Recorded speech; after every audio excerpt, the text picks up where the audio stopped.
El día que descubrí el silencio.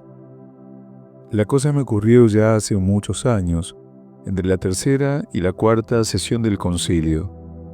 Por aquellas fechas vivía yo, volcando toda mi juventud en el entusiasmo para la difusión de lo que en Roma estaba ocurriendo y que a mí me estaba apasionando. Así que, entre sesión y sesión, me dedicaba a dar docenas de conferencias, de coloquios sobre el Concilio Vaticano II. Y hablaba en todo tipo de ambientes, colegios universitarios, seminarios, conventos, allí donde quiera que el asunto pudiera interesar a un grupo de personas. Pero un día la petición que recibí fue para mí de lo más extraño. Me escribía el abad de la Trapa de Cobreses, pidiéndome una serie de charlas para sus monjes.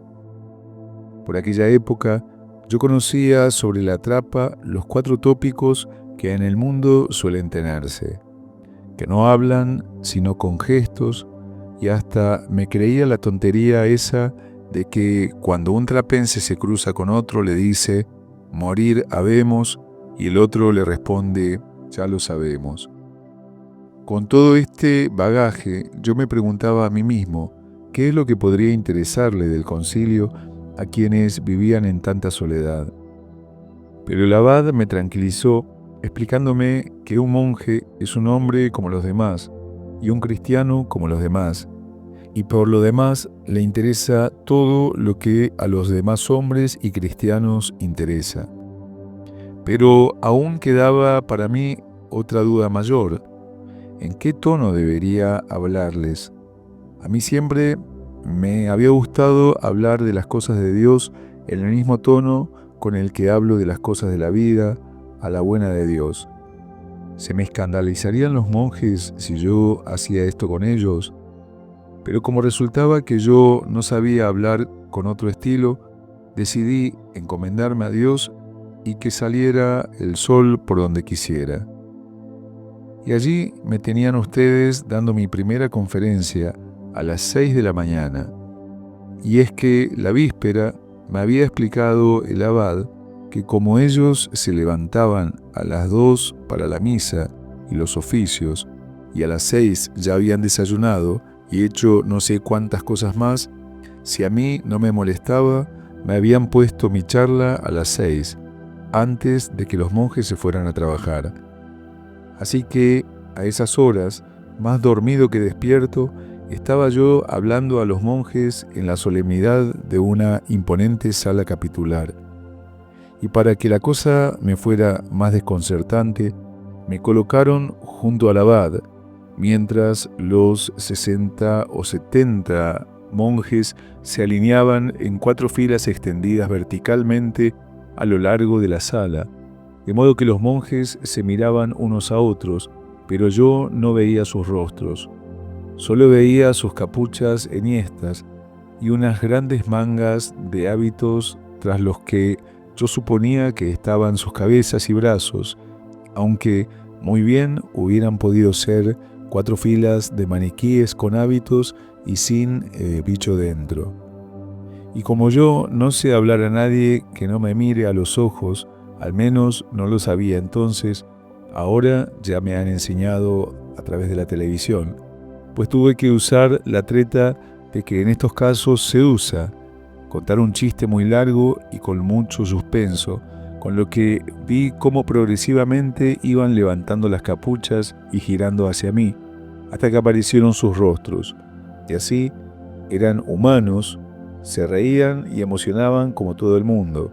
Reaccionaban ante mi charla de modo muy parecido al de los universitarios o la gente común de la calle. Poco a poco, en aquellos días, fui calando sus vidas, conociendo sus problemas y sus esperanzas. Y como el abad tuvo la generosidad de permitir que también los monjes pudieran hablar, preguntarme, charlar, mis conferencias se fueron convirtiendo en un verdadero intercambio de vida. Y entonces descubrí yo algo que mal sospechaba, que los monjes no solo no eran medio hombres, sino hombres excepcionalmente maduros, llenos, equilibrados, que sabían dar a cada cosa su peso exacto. y mi cabeza comenzó a poblarse de preguntas. Había ido allí como quien tiene algo que enseñar y empezaba a darme cuenta de que era yo quien tenía todo por aprender. Vi que ellos entendían el sentido de las cosas y de la vida y que verdaderamente habían elegido la mejor parte. ¿Qué no habría dado yo por poseer su realismo? Qué inmaduro me sentía ante ellos. Cuántas toneladas de horas perdía yo yendo de acá para allá, haciendo que hacía, pero aún sin haber hallado como ellos el camino exacto por el que avanzaban, con una sabiduría y una seguridad que me resultaban envidiables. En verdad eran ellos, entregados a Dios y al silencio, quienes sabían lo que era vivir.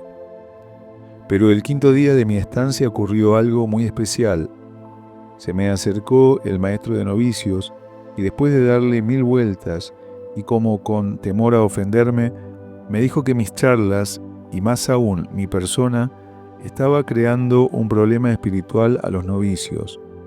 Ellos, viéndome activo, metido en los problemas más vivos de la iglesia, estaban empezando a pensar que si no sería el mío el mejor camino y no el suyo, el de consumirme en la soledad y en el silencio.